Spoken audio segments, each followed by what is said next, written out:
காலத்துல இருக்கிறவங்க மேல குற்றச்சாட்டு இப்பதான் முதல் முறையா வந்துதான்னு கேட்டா இல்ல, இதுக்கு முன்னாடியே வந்திருக்கு. 2003ல எம்பிபிஎஸ் படிச்ச ஒரு மாணவி டூருக்கு வராங்க, தர்மஸ்தலத்துக்கு டூருக்கு வராங்க. அவங்க பேர் அனைனா பட். அவங்க அங்க காணாம போயிடுறாங்க. இதை கேள்விப்பட்டு அவங்க அம்மா, இந்த பெண்ணோட, அந்த மாணவியோட அம்மா தேடிக்கிட்டு வராங்க, தர்மஸ்தலத்துக்கு தேடிக்கிட்டு வராங்க. கையில போட்டோ எடுத்துக்கிட்டு வராங்க. அந்த போட்டோவை காட்டி அங்க இருக்கிறவங்க கிட்ட எல்லாம், என் பெண்ணை பாத்தீங்களா, இங்க வந்திருந்தாங்க, காணாம போயிட்டாங்கன்னு சொல்றாங்க.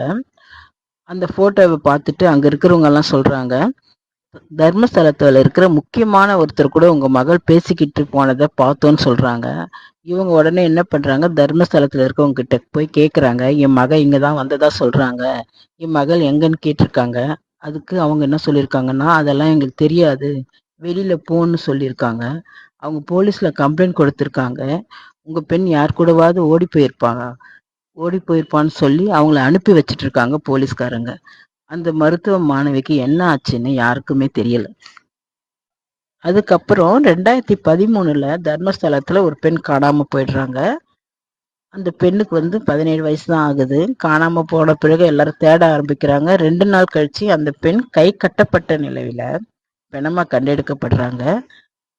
அப்போ எல்லாரும் போராட்டம் பண்றாங்க, இந்த பெண் மரணத்துக்கு நியாயம் வேணும்னு போராட்டம் பண்றாங்க. அப்போ எல்லாரும் மிரட்டப்படுறாங்க. மிரட்டப்பட்ட பிறகு எல்லாருமே அமைதி ஆயிடுறாங்க. இந்த துப்புரவு பணியாளர் நீதிமன்றத்துல சொன்ன பிறகு 98ல இருந்து 2014 வரைக்கும் எத்தனை பேர் காணாம போயிருக்காங்கன்னு கணக்கெடுங்க நீதிமன்றம் சொல்றாங்க. அவங்க கணக்கெடுப்பின்படி 4000ல இருந்து 6000 வரை பெண்கள் காணாம போயிருக்காங்கன்னு சொல்றாங்க. ஆனா அவங்களோட தடயங்கள் இல்லைன்னு சொல்றாங்க. இந்த துப்புரவு தொழிலாளி வாக்குமூலம் கொடுத்த பிறகு இப்போ அந்த காணாம போன மருத்துவ மாணவியோட அம்மா வந்திருக்காங்க. பாவம், வயசானவங்களா இருக்காங்க. அவங்க என்ன சொல்றாங்கன்னா, நிறைய பேர் புதைச்சதா சொல்றாங்கல்ல, அதுல என் பெண்ணோட பிணம் இருக்கா பாருங்க, உடல் இருக்கா பாருங்க, அதை கண்டுபிடிச்சு கொடுங்க, அவளுக்கு நான் இறுதி சடங்கு செய்யணும், அப்பதான் அவளோட ஆத்மா சாந்தி அடையும்னு கேக்குறாங்க. பார்க்கறதுக்கு ரொம்ப பாவமா இருக்கு.